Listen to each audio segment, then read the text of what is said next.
Hey folks, Gary here doing the daily Bible reading for Friday with Cole. Hey Cole, what are you doing? Yeah, Cole and I are here. And so we're doing daily Bible reading for Friday, and we're still in Romans 10, looking at verses 16 to 19. And before I get into that, how many of you have ever heard the term messianic, as in a messianic congregation or a messianic believer?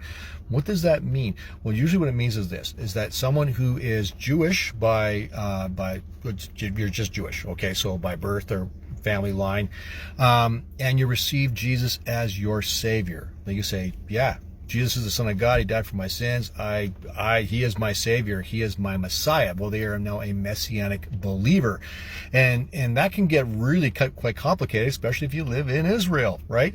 Because a lot of people will pressure you and say that you're no longer Jewish. That's not the truth at all. If anything, you're even more Jewish than you've ever been, because you now have received your Messiah. And that's what they've been looking for forever. So that's really a cool thing.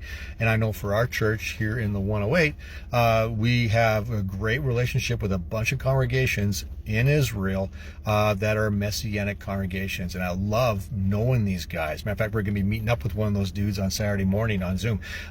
So that's really cool. Well, I say that because of what Romans 10, 16, 19 says. Let me just read it here.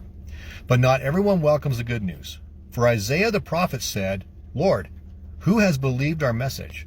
So faith comes from hearing, that is, hearing the good news about Christ. But I ask, have the people of Israel actually heard the message? Yes, they have. The message has gone throughout the earth, and the words to all the world. But I ask, did the people of Israel really understand? Yes, they did. For even in our time of Moses, God said, I will rouse your jealousy through the people who are not even a nation. I'll provoke your anger through the foolish Gentiles. In other words, what Paul is saying is that those who reject it, well, then it's going to go to the Gentiles, and they will receive it, and that'll provoke your jealousy because they have your God. In other words, kind of that idea. Now, that spawned a whole bunch of really bad teaching about replacement theology and all sorts of goofy stuff. The point is simply this. People are coming to know who Jesus is, and it's a beautiful thing.